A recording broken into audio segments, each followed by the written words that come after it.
மத்தேயு புஸ்தகத்தில் மறைக்கப்பட்ட 3 பெயர்கள். இயேசுவின் வம்ச வரலாற்றில் நடந்த அதிர்ச்சி, பதபதைக்க வைக்கும் பைபிள் ரகசியம்.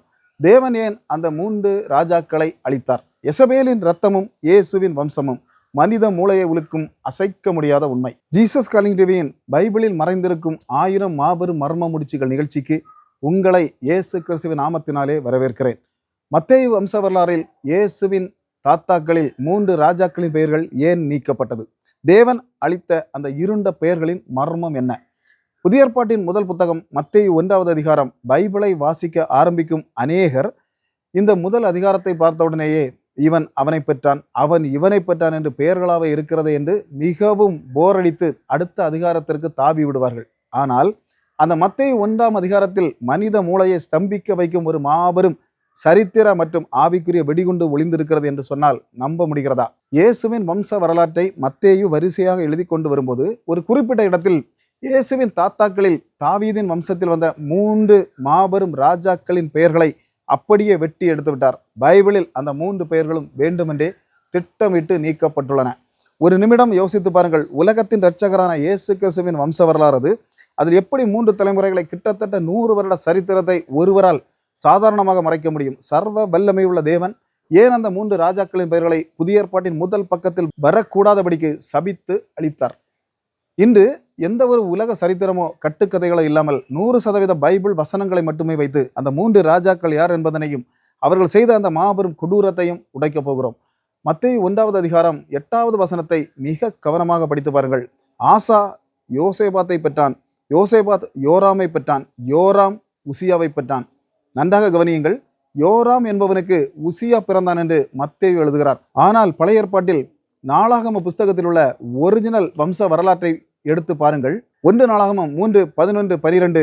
அவன் குமாரனாகிய யோராம், இவன் குமாரனாகிய அகசியா, இவன் குமாரனாகிய யோவாஸ், இவன் குமாரனாகிய அமத்சியா, இவன் குமாரனாகிய அசரியா. ஆம், யோராமுக்கும் உசியாவுக்கும் நடுவில் அகசியா, யோவாஸ், அமத்சியா என்று 3 மாபெரும் ராஜாக்கள் யூதாவை ஆண்டு கொண்டிருக்கிறார்கள்.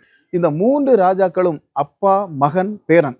ஏன் மத்தேயு இந்த 3 பேரையும் கட் செய்தார்?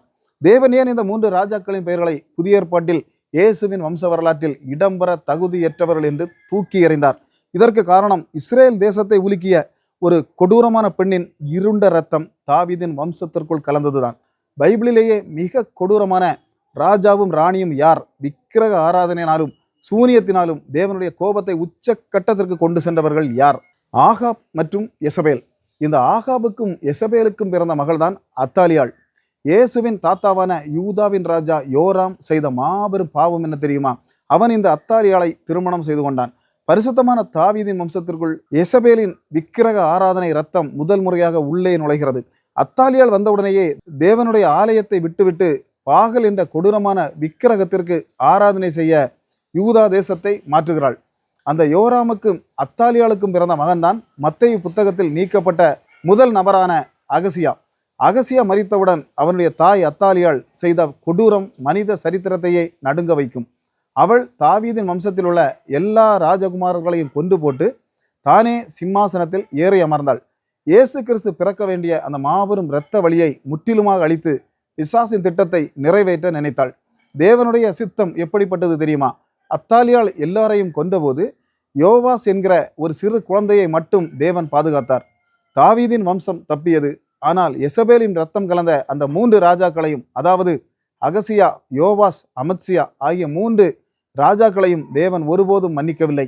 அவர்கள் மூவரும் தேவனுக்கு துரோகம் செய்தார்கள். மூவருமே கொடூரமாக கொலை செய்யப்பட்டார்கள். ஏன் சரியாக 3 தலைமுறைகளை மட்டும் தேவன் கட் செய்தார்? இங்கேதான் பைபிளின் அதிபயங்கரமான ஆவிக்குரிய சட்டம் இருக்கிறது. யாத்திராகமம் 20:5. உன் தேவனாகிய கர்த்தராய் இருக்கிற நான் என்னை பகைக்கிறவர்களுடைய பிதாக்களின் அக்கிரமத்தை பிள்ளைகளிடத்தில் 3ஆம் 4ஆம் தலைமுறை மட்டும் விசாரிக்கிறவராய் இருக்கிறேன். ஆம், ஆகாப், எசபேல் மற்றும் அத்தாலியாளின் அந்த மாபெரும் அக்கிரமத்தின் மேல் சாபம் அடுத்த 3 தலைமுறை ராஜாக்கள் வரை தொடர்ந்தது. அந்த சாபத்தின் நிழல் கூட இயேசு கிறிஸ்துவின் வம்ச வரலாற்றில் விழுந்து விடக்கூடாது என்பதற்காகத்தான் சர்வ வல்லமையுள்ள தேவன் தன் மாபெரும் அதிகாரத்தை பயன்படுத்தி அந்த 3 ராஜாக்களின் பெயர்களை மத்தேயு புத்தகத்தில் பதிவு செய்யாமல் முற்றிலுமாக துடைத்து எறிந்தார். தேவன் அந்த 3 ராஜாக்களின் பெயர்களை எடுத்ததோடு மட்டுமல்ல, அங்கே ஒரு மாபெரும் கணித ரகசியத்தையும் வைத்தார். இந்த 3 பெயர்களை நீக்கியதால் மத்தேயு 1ஆம் அதிகாரத்தில் ஆபிரகாம் முதல் தாவீது வரை சரியாக 14 தலைமுறைகள். தாவீது முதல் பாபிலோனுக்கு சிறைப்பட்டு போனது வரை சரியாக 14 தலைமுறைகள். பாபிலோனிலிருந்து இயேசு கிறிஸ்து பிறக்கும் வரை சரியாக 14 தலைமுறைகள். மனிதர்கள் பாவத்தை செய்தாலும், சாத்தான் தாவீதின் வம்சத்தை அழிக்க நினைத்தாலும், சர்வ வல்லமையுள்ள தேவன் எல்லாவற்றையும் தன்னுடைய அசைக்க முடியாத கட்டுப்பாட்டுகள் வைத்திருக்கிறாள் என்பதனையே இந்த ஆணித்தரமாக இது நிரூபிக்கிறது. ஒருவன் தேவரை விட்டு முற்றிலும் விலகி அந்தகாரத்தின் விக்கிரகங்களுக்குள் தன்னை விற்று போடுவான் என்றால் அவனுடைய பெயர் ராஜாவாக இருந்தாலும் ஜீவ புஸ்தகத்திலிருந்து அவன் பெயர் முற்றிலும் நீக்கப்படும் என்பதற்கு இதுவே மாபெரும் பைபிள் ஆதாரம். மூன்று ராஜாக்களின் பெயர்கள் நீக்கப்பட்ட அந்த பதபதைக்கும் மர்மத்தை நாம் பார்த்தோம். ஆனால் இதே மத்தேயு 1வது அதிகாரத்தில் எகோனியா என்ற ஒரு மாபெரும் ராஜாவின் பெயர் இருக்கிறது. அந்த ராஜாவை பார்த்து தேவன் எரேமியா தீர்க்கதரிசியின் மூலமாக ஒரு அதிபயங்கரமான சாபத்தை கொடுக்கிறார். இந்த எகோனியாவின் வித்திலிருந்து ஒருவனும் தாவீதின் சிம்மாசனத்தில் உட்கார்ந்து ராஜாவாக ஆளமாட்டான் என்று தேவன் சபித்து விடுகிறார். ஒரு நிமிடம் யோசித்து பாருங்கள். இயேசு கிறிஸ்து அந்த எகோனியாவின் வம்சத்தில் பிறந்தவர் தானே. எகோனியாவின் சந்ததியிலிருந்து ராஜாவை வர முடியாது என்று தேவன் சபித்திருந்தால் இயேசு எப்படி ராஜாவாக முடியும்? தேவன் தன் சொந்த வார்த்தையை மீறினாரா, அல்லது அங்கே மனித அறிவை உலுக்கும் இன்னொரு மாபெரும் ரட்சிப்பின் மாஸ்டர் பிளான் இருக்கிறதா? அடுத்த வீடியோவில் எகோனியாவின் சாபமும் கன்னிமரியாள் மூலமாக இயேசு பிறந்ததன் பதபதைக்கும் அறிவியல் மற்றும் ஆவிக்குரிய மர்மங்களையும் 100% வசன ஆதாரங்களோடு பார்க்க போகிறோம். இது உங்களை அதிர வைக்கும். தொடர்ந்து காத்திருங்கள்.